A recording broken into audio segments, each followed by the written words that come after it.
안녕하세요. 이번 챈스는 안녕하세요. 이번 챈스 안녕하세요. 이번 챈스는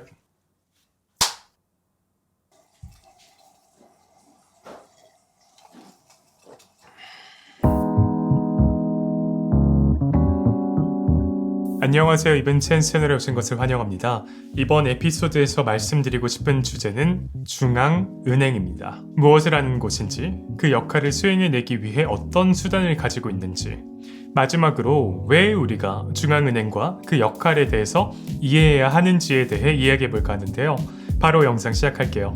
중앙은행, 무엇을 하는 곳일까요? 쉬운 개념부터 시작하면 한 국가에서 유일하게 발권 능력을 가지고 있는 기관이라는 점을 들 수 있겠는데요. 발권 능력, 즉 돈을 뽑아낼 권한을 가지고 있다는 뜻이죠. 왜 가끔 TV에서 돈 뽑아내는 기계 윤전기라고 하죠. 이 윤전기가 막 돌아가면서 5만원권, 만원권이 수천 장, 수만 장 이렇게 인쇄되어져 나오는 장면을 보기도 하잖아요. 저 기계가 내 거였으면 이런 생각도 한 번씩 해보고요. 이 윤전기를 돌리는 곳은 한국조폐공사라는 곳인데요.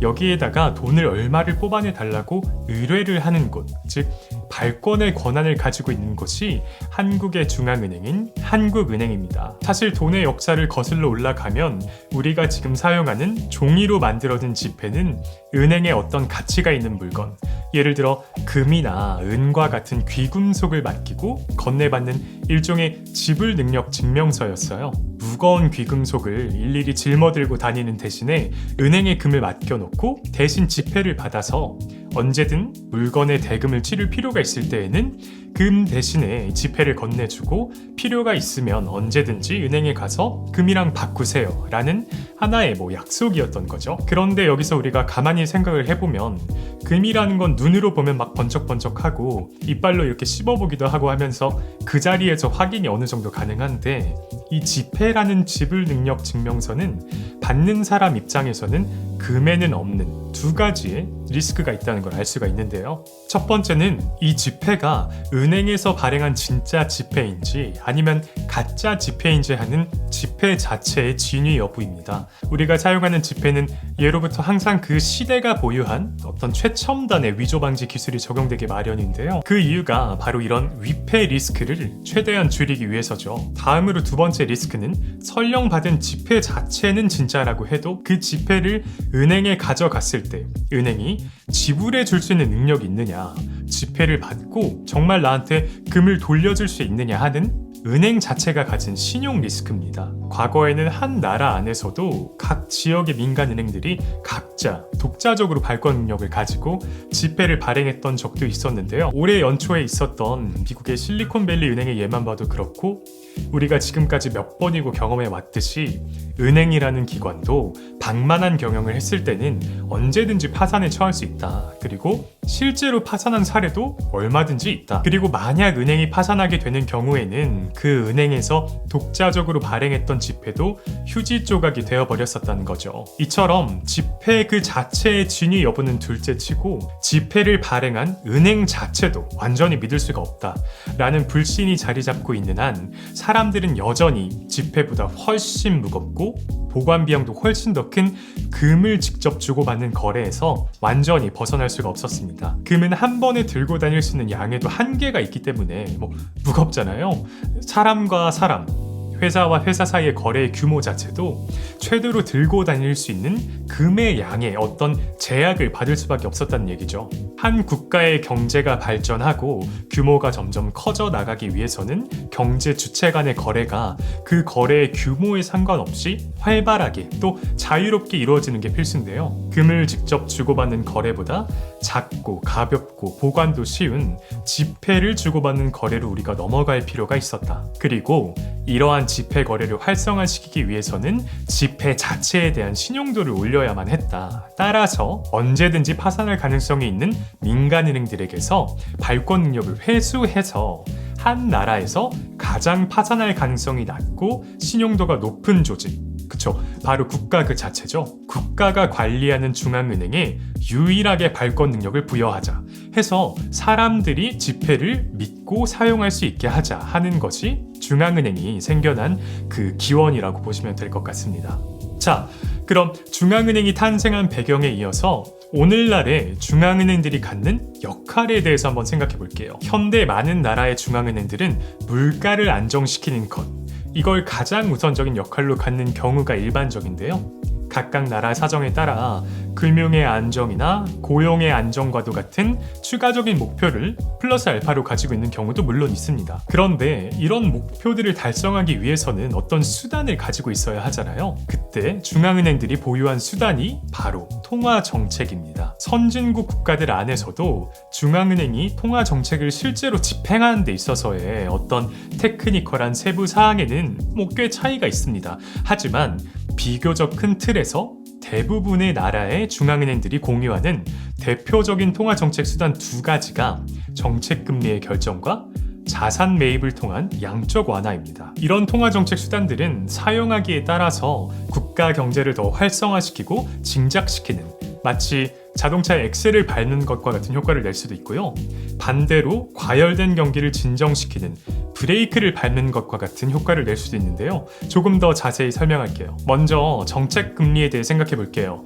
정책금리가 무엇이냐? 중앙은행이 민간은행들에게 돈을 빌려주거나 반대로 민간은행들이 중앙은행에 돈을 맡길 때, 이때 적용되는 금리가 바로 정책금리입니다. 은행에서는 매일같이 셀 수 없는 입금과 출금이 당연히 이루어지겠죠.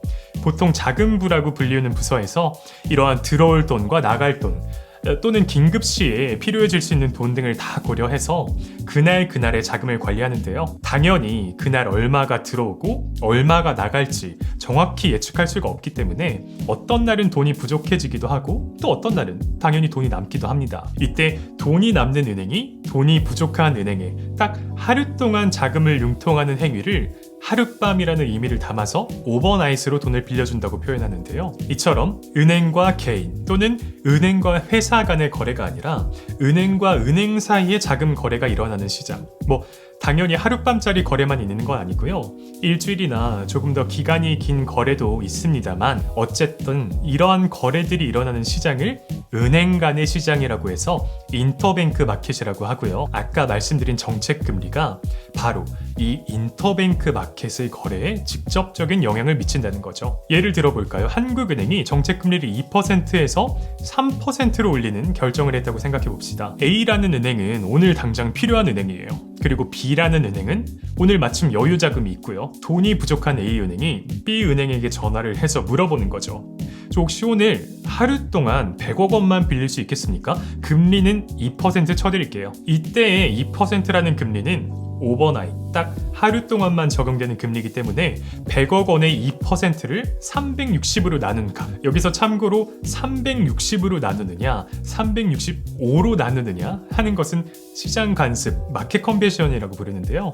이런 마켓 컨벤션은 나라마다 시장마다 조금씩 차이가 있기 때문에 여기서는 크게 신경 쓰실 필요는 없으실 것 같아요. 돌아와서 100억 원의 2%를 360으로 나눈 값, 즉 이자는 56만 원 정도가 되겠죠. 이 56만 원을 내일 원금이랑 같이 갚겠다는 의미인데요. 그럼 이제 이걸 들은 B은행 담당자가 곰곰이 생각을 하는 거죠.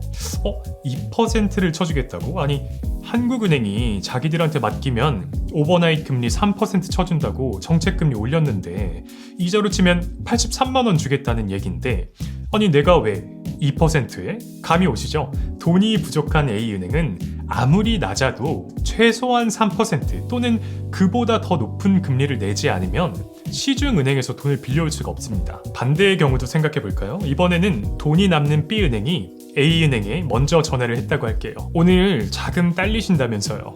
4%에 100억 원 빌려 가실래요? 그러면은 이제 또 A은행 담당자가 또 곰곰이 생각을 하는 거죠. 아니 한국은행에서 빌리면 3%에 빌려주는데 내가 왜 4% 돈을 빌려야 하나? 이처럼 인터뱅크 마켓에서 자금을 조달하고 또 운용하는 데 있어서 돈을 빌리려는 은행 입장에서는 최소한으로 이만큼은 지불해야 되는 금리, 또 남는 돈을 굴리려는 은행 입장에서는 아무리 못 받아도 최소한 이만큼은 받을 수 있는 금리, 이 금리의 기준을 결정하기 때문에 우리가 이걸 기준금리라고도 표현한다는 얘긴데요. 자, 그럼 이야기를 약간만 돌려볼게요. 제가 이런 통화 정책들이 침체된 경기를 자극시키거나 반대로 과열된 경기를 진정시키는 효과도 있다고 말씀드렸는데요. 한국은행이 정한 금리를 기준으로 인터뱅크 마켓의 자금 조달 또는 운용에 있어서 적용되는 금리가 결정된다.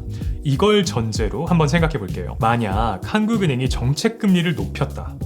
은행이 대출을 해주기 위해서는 어디선가 자금을 조달해 와야겠죠. 이 조달 금리가 높아졌다는 얘기니까 대출 금리도 자연히 높아집니다. 은행이 고객에게서 예금을 많이 받아서 자금이 남았으면 남는 자금은 굴려야 하는데 이때 한국은행에게서 받을 수 있는 금리가 높아졌으니까 예금 금리도 당연히 따라서 높아진다. 정책 금리가 높아지면 인터뱅크 마켓의 금리를 거쳐서 시중의 금리, 우리 같은 일반 가게나 기업의 예금과 대출에 적용되는 금리도 따라서 높아진다는 얘기죠. 그럼 여기서 시중 금리가 높아지면 국가 경제에는 어떤 영향이 있을지 일반 가정의 경우를 예로 들어서 생각해 볼까요? 대출 금리가 높아졌으니까 변동금리로 돈을 빌렸다고 치면 기존의 대출에 대해서 지불해야 되는 이자 부담이 우선 높아지죠. 또 신규로 대출을 받는데도 당연히 좀 소극적이 될 수밖에 없겠고요. 매달 은행에 내야 하는 이자가 늘어났으니까 가처분 소득이 줄어들었다는 얘기고, 계좌에 남은 돈이 이제 별로 없으니까 소비도 당연히 따라서 줄어들고, 신규로 대출을 받아서 가게를 낸다거나 차를 구입한다거나 하는 것도 아마 한 번쯤은 더 망설이게 될 겁니다. 일반 소비자들의 소비가 이렇게 줄어들면 당연히 기업의 매출도 줄어들 수밖에 없고, 기업을 경영하는 경영자의 입장에서도 신규 대출을 받아서 신사업을 시작한다든지 R&D 등 신규 투자를 확충하는데도 또 소극적이 될 수밖에 없겠죠. 만약에 부채를 잔뜩 일으켜서 회사를 경영해 왔었다면 갑자기 늘어난 이자 부담 때문에 자칫하면 부도나 파산의 위기에 처할 수도 있을 겁니다. 기업 활동이 이렇게 위축되었으니 자연스럽게 회사도 고용을 줄이게 되고, 고용이 줄어들었으니 실업률이 높아지고, 그 과정에서 혹여나 일자리를 잃게 된 가정은 더더욱 소비를 줄이겠죠. 정책 금리를 올리는 결정이 이러한 일련의 과정들을 통해 국가 경제를 감속시킬 수 있다, 냉각시킬 수 있다. 그리고 국가 경제가 감속하는 과정에서 일반적으로 소비가 줄어드는 과정, 즉 수요가 줄어드는 현상이 동반되기 때문에 수요와 공급의 법칙에 의해 자연스럽게 가격이 내려가더라, 즉 물가가 떨어지더라. 물가의 안정이라는 중앙은행의 목표를 달성하기 위해서는 당연히 물가를 조절할 수 있어야 하는데, 이러한 통화 정책들을 통해서 물가를 조정할 수가 있더라라는 얘기죠. 어떠셨나요? 생각보다 이야기가 좀 길어져서 영상을 두 파트로 나눌게요. 여기까지 너무 잘 따라와 주셨고요. 다음 영상에서는 중앙은행이 가진 두 번째 통화 정책 수단이죠. 양적 완화. 이 양적 완화가 생겨난 배경과 그 작동 원리, 마지막으로 제일 관심 있으실 부분일 수도 있겠는데요. 이러한 통화 정책 수단들이 주식이나 채권 또는 코인과도 같은 자산 시장에 과연 어떤 영향을 미칠 수 있는지에 대해서 마저 알아보도록 할게요. 혹시 궁금한 점이나 질문 있으시면 코멘트란에 남겨주시고요. 그럼 다음 영상에서 다시 만나요.